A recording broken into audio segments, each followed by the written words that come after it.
ibu mengundang seorang paranormal terkenal, Mama Sohib.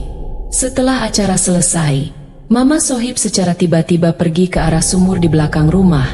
Diam di sana untuk waktu yang cukup lama sebelum akhirnya mengatakan, "Jangan biarkan anak-anak bermain di belakang rumah ini. Ingin tahu kelanjutan cerita selanjutnya? Tonton video ini sampai habis dan jangan lupa gunakan headset agar ceritanya lebih terdengar menyeramkan."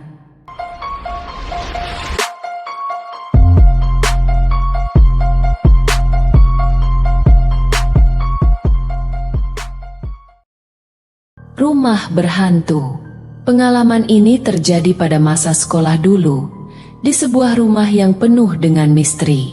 Kini, jika aku melihat hal-hal seperti itu, aku sudah memiliki cara untuk menghadapinya.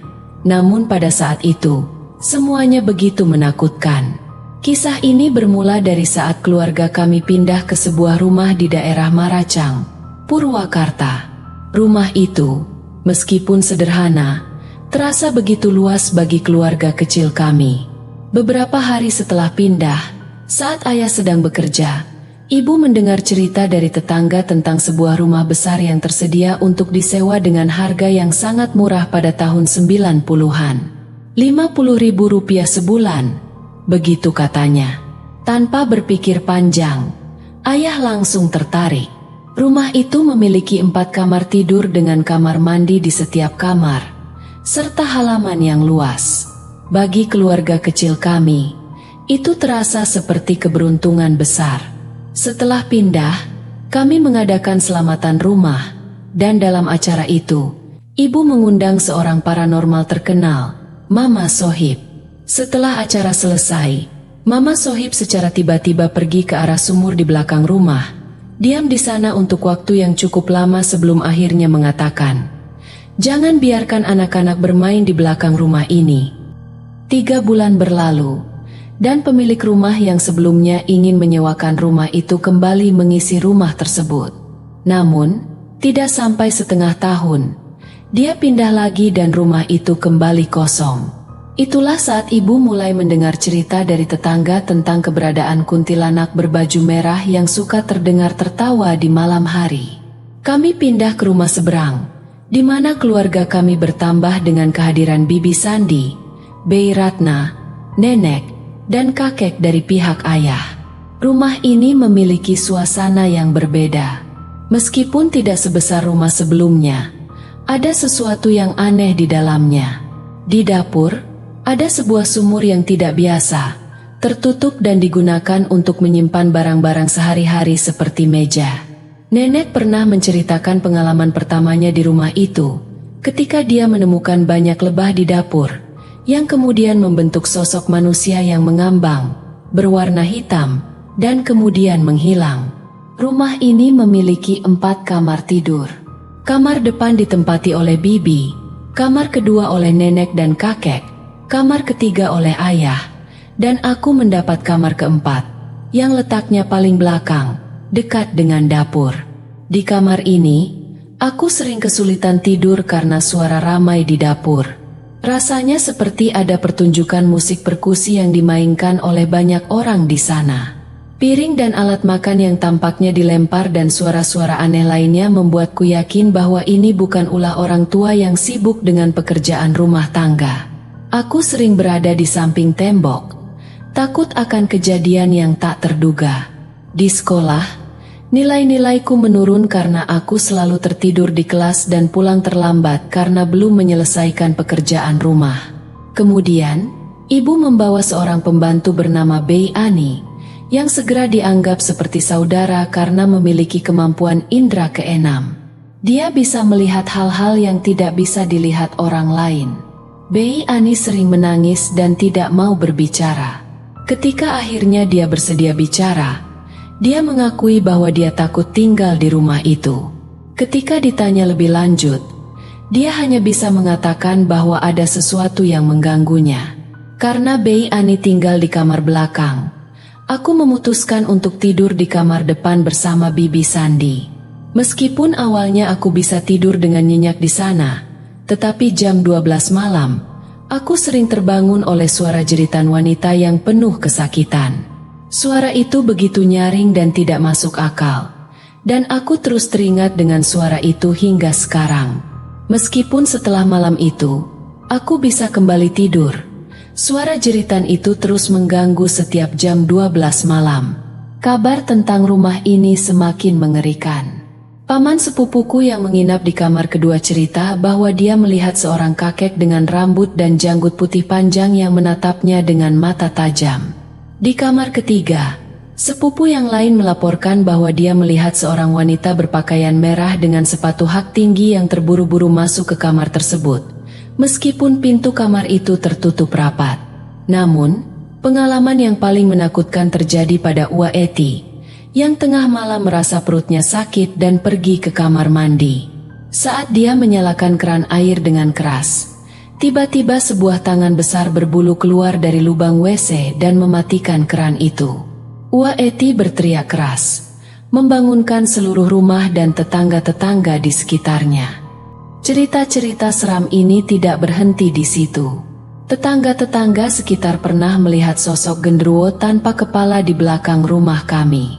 Suatu kali, saat sepupu-sepupuku datang untuk menginap, kejadian menegangkan terjadi. Aku sudah memiliki adik kembar yang masih kecil saat itu. Bei Ani dan salah satu sepupuku terlibat pertengkaran yang sengit. Saat lampu padam tiba-tiba, kami semua berkumpul di kamar belakang. Di sana, ada lemari besar dengan cermin di depannya. Hilmi, adikku, memegang lilin sementara kami semua menghadap cermin itu. Pertengkaran terus berlanjut di antara mereka, dan tiba-tiba, di cermin terlihat sesosok hitam dengan rambut panjang menggantung dari atas, diikuti dengan munculnya tangan dan kepala. Ketakutan menyelimuti kami semua, dan Hilmi spontan meniup lilinnya. Kami semua lari keluar kamar sambil berteriak. Ketika kami keluar, listrik langsung menyala kembali. Ketika orang tua kami kembali, mereka tidak percaya dengan cerita yang kami sampaikan. Aku tinggal di rumah ini selama 4 tahun, dan pengalaman-pengalaman supranatural menjadi bagian dari kehidupan sehari-hari. Mulai dari pertunjukan musik perkusi di malam hari, wanita tanpa wajah, hingga barang-barang yang terbang. Sebelum aku pindah, salah satu pamanku yang menginap di sini mengalami gangguan dari wanita tanpa wajah tersebut. Keesokan harinya, kami memanggil seorang paranormal untuk membersihkan rumah dengan ritual tertentu, tetapi kejadian aneh tetap terjadi. Ritual itu hanya sebatas memberi garam di sekitar rumah. Bab 2. Hutan belakang sekolah. Pada tahun 2000, ayah membeli rumah di perumahan baru, dan aku pindah ke SD Ciseureu 1. Di belakang sekolah, terdapat sejumlah kos-kosan. Salah satunya kosong dengan lukisan Nike Ardila terpampang di kacanya. Lukisan itu tampak mengarah ke arah kami dari jendela kos-kosan, meskipun gedung SD lebih tinggi dari kos tersebut. Awalnya, kami hanya duduk-duduk di belakang sekolah setelah jam pelajaran, tetapi satu hari aku melihat lukisan itu sepertinya menatap kami. Aku bertanya pada teman-temanku, "Hei, apakah lukisan itu sedang melihat kita?"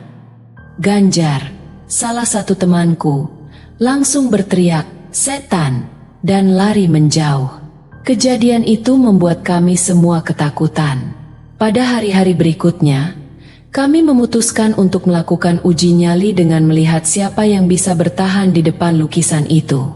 Aku masih ingat betapa anehnya melihat matanya bergerak, meskipun itu hanya ilusi optik di siang hari. Acara uji nyali itu berkembang menjadi petualangan di tempat lain. Ganjar menantang kami untuk masuk ke hutan belakang sekolah di utara.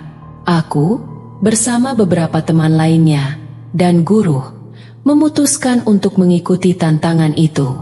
Kami masuk ke dalam hutan saat jam istirahat. Di dalamnya, kami hanya mendengar gonggongan anjing dari kejauhan, namun kami merasa tidak sendirian. Saat petani berteriak agar kami tidak masuk, kami malah semakin penasaran dan memasuki hutan. Di dalam hutan, keheningan hanyalah diisi oleh gonggongan anjing yang semakin mendekat dengan cepat.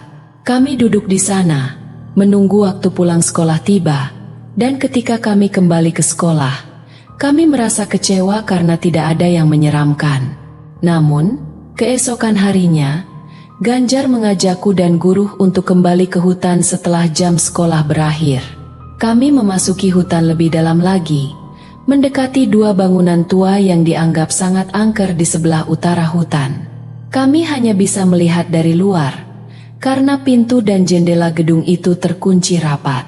Tapi ketika kami melihat ke dalam, rasanya seperti ada sesuatu yang memperhatikan dari balik jendela yang terkunci. Kami hanya bisa duduk di luar, mencoba menghilangkan rasa takut kami. Bangunan ini kini hanya tersisa beberapa tembok dan pilar-pilarnya. Bangunan itu sendiri terlihat menyeramkan. Aku merasa yakin bahwa malam hari pasti ada banyak hal mistis yang terjadi di dalamnya. Ini semua aku saksikan di siang hari. Aku pulang ke rumah melalui jalan lain, dan saat sampai di rumah, ibu bertanya, "Baju ini kena apa?" Dia menunjukkan noda besar di punggung baju aku, yang berbentuk seperti telapak tangan 2 kali lipat dari ukuran tangan orang dewasa. Bokapku memberitahuku bahwa bangunan ini dulunya digunakan untuk pelatihan TKW, dan banyak yang melakukan bunuh diri di sana.